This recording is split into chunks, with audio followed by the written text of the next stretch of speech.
Good morning students. Last લેક્ચરમાં સજીવો અને વસ્તીમાં આપણે મુખ્ય અજૈવિક પરિબળ તરીકે પ્રકાશ અને ભૂમિની વાત કરી હતી કે પ્રકાશ અને ભૂમિ એ સજીવો માટે કેટલા અગત્યના છે. સૂર્યનો પ્રકાશ એ વનસ્પતિ માટે તેમજ પ્રાણીઓ માટે અગત્યનો છે. પ્રકાશનો સમયગાળો પણ અગત્યનો છે. એ જ રીતે તાપમાન પ્રકાશ આધારિત હોય છે. પ્રકાશ અને તાપમાન એકબીજા સાથે સંકળાયેલા છે અને પ્રકાશ અને તાપમાનનો મુખ્ય સ્ત્રોત સૂર્ય છે. ત્યાર પછી આપણે ભૂમિની વાત કરી હતી કે ભૂમિનું બંધારણ એ જુદી જુદી જગ્યાએની પ્રકૃતિ અને બંધારણ અલગ અલગ હોય છે. જે ત્યાંની આબોહવા, ભૂમિ કઈ રીતે એક જગ્યાએથી માટી બીજી જગ્યાએ ખસીને સ્થળાંતરણ કરીને કે વહન પામીને જાય છે, ભૂમિની પીએચ, આ બધા અગત્યની લાક્ષણિકતાઓ છે. ત્યાંનું ભૂમિનું બંધારણ, ભૂમિમાં રહેલા કણોનું કદ, ભૂમિમાં રહેલા કણોનું સામૂહિકરણ એ બધું નક્કી કરે છે. અને ભૂમિનું બંધારણ કેવું છે અને એની પીએચ કેવી છે એ એના ઉપર ત્યાં કેવા પ્રકાર અને ભૂમિમાં કયા પ્રકારના ખનિજ તત્વો કેટલા પ્રમાણમાં છે, કયા કયા ખનિજ તત્વો છે એના ઉપર ત્યાં કેટલીક વનસ્પતિઓનો વિકાસ થાય છે. એ વનસ્પતિ સમાજ નક્કી કરે છે અને એ વનસ્પતિ સમાજ અને ભૂમિ એ બંને ભેગા મળી અને ભૂમિની લાક્ષણિકતાઓ ભેગા મળી અને ત્યાં કેવા પ્રાણીઓનું પાલન પોષણ થશે કે વિકાસ થશે એ નક્કી કરે છે. નેક્સ્ટ તમને હવે ટોપિક આપ્યો છે કે સજીવોની અજૈવિક કારકો સામેની પ્રતિક્રિયા કેવી હોય છે. સજીવો છે, વનસ્પતિ હોય કે પ્રાણીઓ હોય, એના આ જે અજૈવિક કારકો છે, પ્રકાશ, પાણી, તાપમાન અને આપણે બીજું કયું કીધું, ભૂમિ, તો 4 મુખ્ય અજૈવિક પરિબળો છે. એની સામેની પ્રતિક્રિયા કેવી હોય છે, બરાબર. તો તમને ખ્યાલ છે કે અનેક નૈસર્ગિક નિવાસસ્થાનો એટલે કે જુદા જુદા નિવાસસ્થાનો, એની અજૈવિક પરિસ્થિતિઓ ક્યારેક ને ક્યારેક ભારે પરિવર્તન પામી શકે છે. તો વર્ષોથી આ જે અજૈવિક પરિબળો છે, કોઈ પણ નિવસન તંત્ર હોય, કોઈ પણ નિવાસસ્થાન હોય, નૈસર્ગિક નિવાસસ્થાન હોય, જે નદી, તળાવ, સરોવર, દરિયો હોય, રણ પ્રદેશ હોય, જંગલ હોય, કોઈ પણ નૈસર્ગિક નિવાસસ્થાન હોય, તેનું અજૈવિક પર્યાવરણ છે એ ક્યારેક ને ક્યારેક ભારે સશક્તપણે એટલે કે ભારે પરિવર્તનશીલ પામે છે અથવા તો બદલાય છે, પરિવર્તન પામી શકે છે, ક્યારેક ને ક્યારેક બદલાય છે, બરાબર.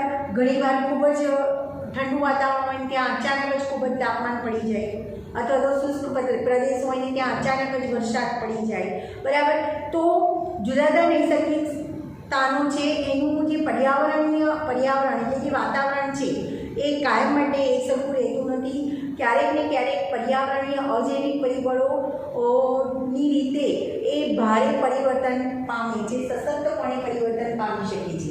અત્યંત પરિવર્તનશીલ પર્યાવરણ સજીવને માનસિક મૂંઝવણમાં મૂકી દે છે. દાખલા તરીકે કોઈ જગ્યાએ કોઈ વસવાટમાં પર્યાવરણમાં સજીવો વસવાટ કરે છે અને ત્યાંનું પર્યાવરણ અચાનક જ આવા અજૈવિક પરિબળોના કારણે બદલાઈ જાય, બરાબર. તો ત્યાંના સજીવોને તે મૂંઝવણમાં મૂકી દે છે. જેમ કે ત્યાં ઠંડો પ્રદેશ હોય અને ત્યાં અચાનક જ તાપમાન પડવા લાગે, તો અચાનક જ ગરમી પડવા લાગે, તો ત્યાંના સજીવોને જીવવા માટે મુશ્કેલી પડે છે, કારણ કે ત્યાંના સજીવો એ ઠંડા વાતાવરણમાં વસવાટ કરવા માટે અનુકૂલિત થયેલા હોય છે, બરાબર. તો નૈસર્ગિક નિવાસસ્થાનોમાં જે આ પરિવર્તન થાય છે અજૈવિક પરિબળોના કારણે, અત્યંત પરિવર્તનશીલ પર્યાવરણ એ સજીવને માનસિક મૂંઝવણમાં મૂકે છે. જેમ કે સજીવ વ્યક્તિની વાત કરીએ, કોઈ પણ સજીવ હોય અથવા તો વ્યક્તિ એ આશા રાખી શકે છે કે તેના અસ્તિત્વના લાખો વર્ષોના સમયગાળા દરમિયાન સજીવનું અસ્તિત્વ સર્જાતા અથવા તો વ્યક્તિનું અસ્તિત્વ સર્જાતા લાખો વર્ષોનો સમય વીતી ગયો છે, જેમાં પૃથ્વીના અજૈવિક પરિબળોમાં પણ ઘણા બધા ફેરફાર થયા છે.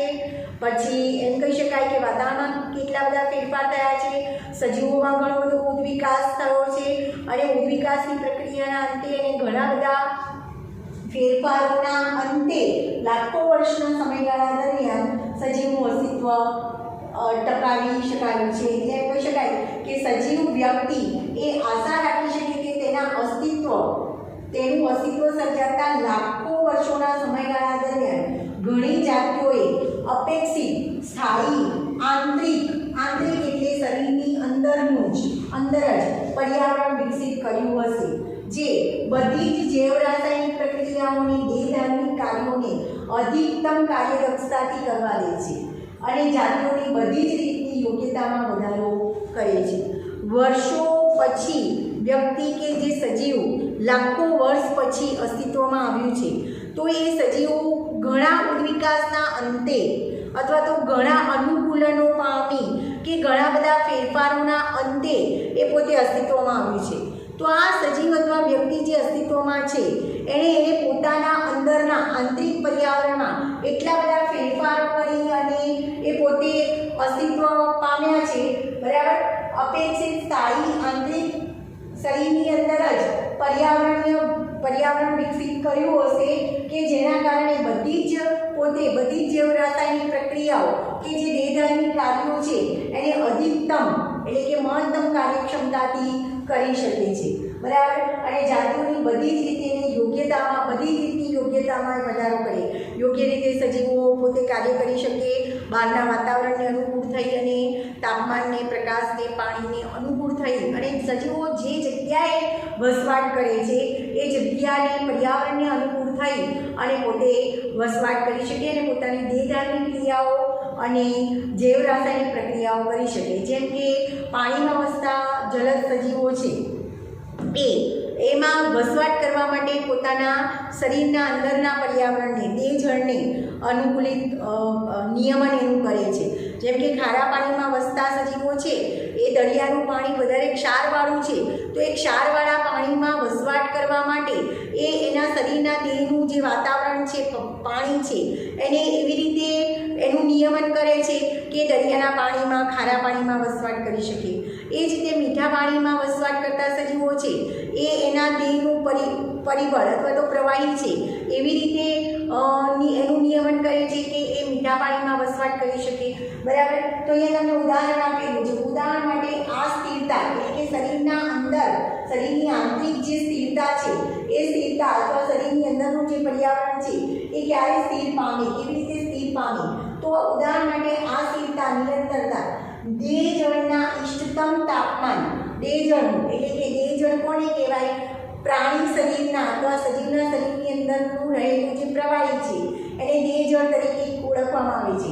એ દેહજળનું તાપમાન અને એની આશ્રુતિ, જેમ કે પાણીમાં વસતા સજીવો હોય તો એના દેહજળની આશ્રુતિનું નિયમન કરી એની આશ્રુતિની સાંદ્રતા સ્વરૂપે હોઈ શકે, બરાબર. તો બે રીતે નિયમન કરે છે.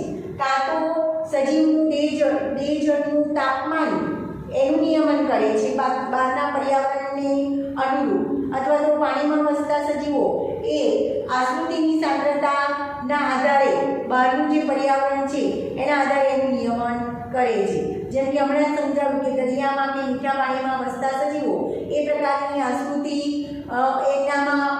આશ્રુતિનું નિયમન થાય છે કે જેથી કરીને પાણીમાં એ પોતે વસવાટ કરી શકે. આદર્શ રીતે ત્યારે સજીવ તેના આંતરિક પર્યાવરણની સ્થિરતા, સમસ્થિતિ જાળવવા પ્રયત્ન કરશે, પછી ભલે વિવિધ બાહ્ય પર્યાવરણીય પરિસ્થિતિઓ તેના સમસ્થાપનને અસ્વસ્થ બનાવવાનું વલણ ધરાવે. હવે સમસ્થાપન કોને કહેવાય? તો શરીરની અંદરની શરીરની અંદરની જે સ્થિતિ છે એને જાળવવાની પ્રક્રિયાને સમસ્થિતિ તરીકે ઓળખવામાં આવે છે. બહારનું પર્યાવરણ ગમે તે હોય, બહારનું વાતાવરણ ગમે તે હોય, એને અનુકૂળ એ પોતે અંદરની પોતાની સમસ્થિતિ જાળવે છે. તો સજીવ આદર્શ રીતે ત્યારે સજીવ તેના આંતરિક પર્યાવરણની સ્થિરતા એટલે કે સમસ્થિતિ જાળવવા પ્રયત્ન કરશે, પછી ભલે બહારનું વાતાવરણ ગમે તે હોય, બાહ્ય પર્યાવરણીય પરિસ્થિતિઓ તેના સમસ્થાપનને અસ્વસ્થ બનાવવાનું વલણ ધરાવે. એટલે કે સજીવ જે જગ્યાએ વસવાટ કરે છે એ પર્યાવરણને અનુરૂપ એના શરીરનું એને આંતરિક સ્થિતિ એટલે કે સમસ્થિતિને એને જાળવી રાખવા માટે પ્રયત્ન કરે છે. જેમ કે એનું તાપમાન અમુક હોય અને બહારનું તાપમાન વધી જાય તો પણ એના શરીરમાં એવી રીતે એનું નિયમન કરે છે તાપમાનને કે વધારે તાપમાનની એના શરીરને અસર થતી નથી. જેમ કે તમને એક એક્ઝામ્પલ આપેલું છે કે કોઈ વ્યક્તિ જ્યારે તેના શરીરનું પરિસરનું તાપમાન 25 સેલ્સિયસ હોય ત્યારે સર્વશ્રેષ્ઠ કાર્ય કરવા માટે સક્ષમ હોય છે, કોઈ વ્યક્તિ એના પરિસરનું તાપમાન 25 સેલ્સિયસ હોય ત્યારે એ સર્વશ્રેષ્ઠ રીતે કાર્ય કરી શકે છે. પણ આવી વ્યક્તિ જો અચાનક જ બહાર ગજાડી નાખતી ગરમી હોય અથવા તો એકદમ ખીજવી નાખતી ઠંડી પડે તો પણ તેમની સમસ્થિતિને ટકાવી રાખવાની ઈચ્છા રાખે તેને નિયમન કરવું કહેવાય. બરાબર. સમસ્થિતિને જાળવી રાખવા માટે ઉનાળામાં આ વ્યક્તિ શું કરશે તો વાતાનુકૂલિત એટલે કે એસીનો ઉપયોગ કરશે.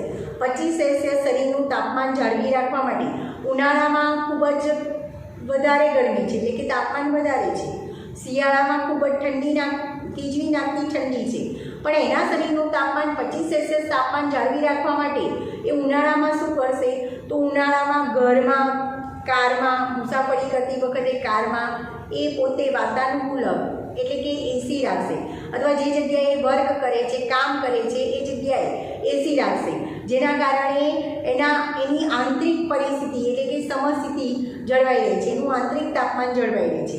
બહારના વધારાના તાપમાનની એના શરીર પર કોઈ જ અસર થતી નથી. એ જ રીતે જ્યારે વધારે પડતી ઠંડી હોય તો વ્યક્તિ શું કરે છે તો વ્યક્તિ ઘરમાં અથવા તો ગાડીમાં અથવા તો એમ કહી શકાય જે જગ્યાએ વર્ક કરે છે કામ કરે છે એ જગ્યાએ હીટર એટલે કે ગરમી આપતું સાધન એ રાખે છે. તો વધારે પડતી ઠંડીને એ હીટર દ્વારા પોતાનું ટેમ્પરેચરનું નિયમન કરે છે, હીટરનો ઉપયોગ કરી, અને વધારે પડતી ગરમી હોય તો એસીનો ઉપયોગ કરી અને પોતાના ટેમ્પરેચરનું નિયમન કરે છે. બરાબર. ટૂંકમાં એમ કહી શકાય કે ભલે તેની આસપાસની હવામાનની સ્થિતિ અસ્વીકાર્ય હોય, વધુ પડતી ગરમી હોય કે વધુ પડતી ઠંડી હોય, તો તેની કાર્યક્ષમતા મહત્તમ કરવા માટે વ્યક્તિની સમસ્થિતિને દેહધાર્મિક કે શારીરિક રીતે નહીં પણ બહારથી કૃત્રિમ સાધનો દ્વારા એનું બેલેન્સ કરવામાં આવે છે, પરિપૂર્ણ કરવામાં આવે છે. જેમ કે શરીરનું 25 સેલ્સિયસ તાપમાન જાળવી રાખવા માટે જો બહાર વધારે પડતી ગરમી હોય તો એ એસીનો ઉપયોગ કરે છે, અને વધારે પડતી ઠંડી હોય તો એ હીટર જેવા કૃત્રિમ સાધનોનો ઉપયોગ કરે છે. પણ પોતાના શરીરની દૈહિક એટલે કે આંતરિક સ્થિરતા સમસ્થિતિને જાળવી રાખે છે. કૃત્રિમ સાધનોનો ઉપયોગ કરી અને પોતાના શરીરની આંતરિક પરિસ્થિતિ એટલે કે સમસ્થિતિને જાળવી રાખે છે. હવે અહીંયા તમને ગ્રાફ બતાવ્યો છે જ્યાં સજીવની આંતરિક સ્તર બતાવ્યું છે અને અહીંયા બાહ્ય સ્તર એટલે કે પર્યાવરણમાં અજૈવિક પરિબળો કેવા છે એ અજૈવિક પરિબળોની પ્રાપ્યતા કેટલી છે એ બતાવ્યું છે. તો સજૈવિક પ્રતિક્રિયાનું આલેખીય નિરૂપણ તમને અહીંયા દર્શાવ્યું છે. જેમ કે કેટલાક સજીવો છે એ અનુવર્તીઓ હોય. અનુવર્તીઓ કોને કહેવાય? અનુવર્તી એટલે કે સજીવ એ બાહ્ય પર્યાવરણને અનુરૂપ એ પોતે અનુકૂલન પામી જાય. બરાબર. દાખલા તરીકે રણ પ્રદેશમાં ઉગતી વનસ્પતિ કે રણ પ્રદેશમાં વસતા પ્રાણીઓ એ વધુ ગરમી કે વધુ તાપમાન સહન કરવા માટે એ અનુકૂલિત થયેલા હોય છે, તો એને અનુવર્તીઓ કહેવાય. પાણીમાં વસતા સજીવો, જળજ સજીવો એ પાણીમાં વસવાટ કરવા માટે અનુકૂલિત થયેલા હોય છે. બરાબર. એ જ રીતે નિયામકો કોને કહેવાય? તો જે સજીવો એ બહારનું પર્યાવરણ ગમે તે હોય, વધારે પડતી ગરમી હોય, વધારે પડતી ઠંડી હોય, પણ પોતાની આંતરિક જે સ્થિતિ છે, સમસ્થિતિ છે એને જાળવી રાખે છે, એને નિયામકો કહેવાય. અને એ જ રીતે આંતરિક નિયામકો કોને કહેવાય? તો થોડીક રીતે પોતાના શરીરનું આંતરિક પરિસ્થિતિ કે સમસ્થિતિનું નિયમન કરે છે બાહ્ય પર્યાવરણ અનુસાર, તો એ આંતરિક નિયામકો કહેવાય છે. ટૂંકમાં સજીવો જે પૃથ્વી પર વસવાટ કરે છે એ સજીવ કોઈક ને કોઈક રીતે આ જે અજૈવિક પરિબળો છે, બરાબર, એ અજૈવિક પરિબળો સામે એ પોતે પ્રતિક્રિયા દર્શાવે છે. કાં તો અનુકૂલન સાધી અનુવર્તી બની અને પ્રતિક્રિયા દર્શાવે, કાં તો નિયામક તરીકે પોતાની આંતરિક પરિસ્થિતિનું સમસ્થિતિ જાળવી રાખી અને નિયમન કરે અને પર્યાવરણમાં વસવાટ કરે છે, કાં તો આંશિક નિયામક તરીકે વર્તે છે. તો આ ગ્રાફ પરથી તમને MCQ પૂછી શકાય કે અહીંયા અનુવર્તીઓ, અહીંયા નિયામકો અને અહીંયા આંશિક નિયામકો આવશે. તો આ ક્વેશ્ચન તમને પૂછી શકાય કે સજીવોની અજૈવિક કારકો સામેની પ્રતિક્રિયાઓ વિશે સમજાવો. બરાબર. આમાંથી કોઈ ખાસ MCQ પૂછાયું નથી, પણ એને એવું કહેવા માંગે છે કે દરેક જે નૈસર્ગિક ટૂંકમાં એમ અહીંયા સમજાવવા માંગે છે કે કોઈ પણ પ્રકારનું નિવાસસ્થાન હોય, નૈસર્ગિક એટલે કે કુદરતી નિવાસસ્થાન હોય, ત્યાં કોઈક ને કોઈક સમયે અથવા ક્યારેક ને ક્યારેક ભારે પરિવર્તન આવે છે. ભારે પર્યાવરણીય પરિસ્થિતિય અજૈવિક પરિબળો જે છે એમાં ફેરફાર આવે છે. હવે સજીવ જ્યારે અત્યારે અસ્તિત્વમાં આવ્યો છે તો સજીવના અસ્તિત્વમાં આવતા લાખો વર્ષ વીતી ગયા છે. તો એ લાખો વર્ષ દરમિયાન પૃથ્વીના વાતાવરણમાં, પર્યાવરણમાં ઘણા બધા ફેરફારો થયા છે અને સજીવોમાં પણ ઘણા બધા ઉદ્વિકાસના અંતે સજીવો અસ્તિત્વમાં આવ્યા છે.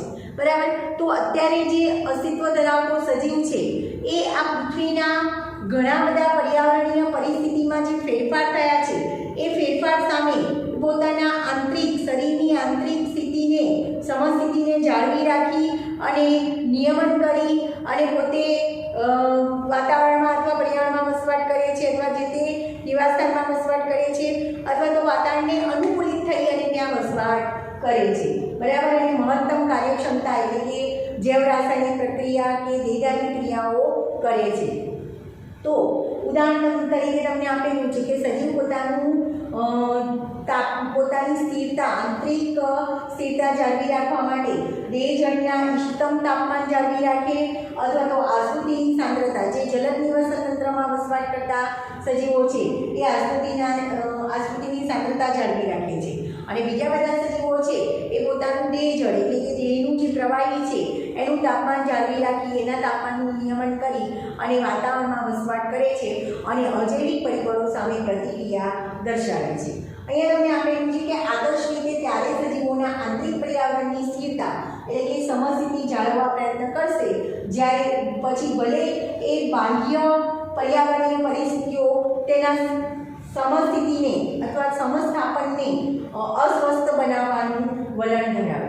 અહીંયા એવું કહેવા માંગે છે કે સજીવ એ બહારનું પર્યાવરણ ગમે તે હોય, બહારનું વાતાવરણ ગમે તે હોય, વધારે પડતી ગરમી હોય, વધારે પડતી ઠંડી હોય, પણ સજીવ એ પોતાના અંદરની આંતરિક સ્થિતિ, સમસ્થિતિને જાળવવાનો પ્રયત્ન કરે છે.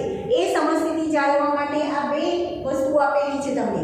કાં તો સજીવો એ પોતાની દેહજળનું તાપમાન, ઇષ્ટતમ તાપમાન જાળવી રાખી અને નિયમન કરશે, કાં તો જલદ સજીવો એ આસુતિની સાંદ્રતાનું નિયમન કરી અને બહારના પર્યાવરણીય પરિસ્થિતિ સામે પ્રતિક્રિયા દર્શાવશે. ફોર એક્ઝામ્પલ, સરળ તમને એક્ઝામ્પલ આપેલું છે કે કોઈ વ્યક્તિના પરિસરનું તાપમાન 25 સેલ્સિયસ છે. બરાબર. 25 સેલ્સિયસ હોય ત્યારે એ વ્યક્તિ અથવા તો એ સજીવ મહત્તમ કાર્ય કરવા માટે સક્ષમ હોય છે અથવા તો સર્વશ્રેષ્ઠ કાર્ય કરવા સક્ષમ હોય છે. પણ અચાનક જ બહાર વધુ પડતી દાઝાડી નાખે તેવી ગરમી હોય, એટલે કે 25 સેલ્સિયસ તાપમાન એનું દૈહિક તાપમાન છે, પણ 25 સેલ્સિયસ તાપમાન એ વધુ કાર્યક્ષમ છે, વધુ સારી રીતે એની દેહધારની ક્રિયા કે જૈવ રાસાયણિક પ્રક્રિયાઓ કરી શકે છે.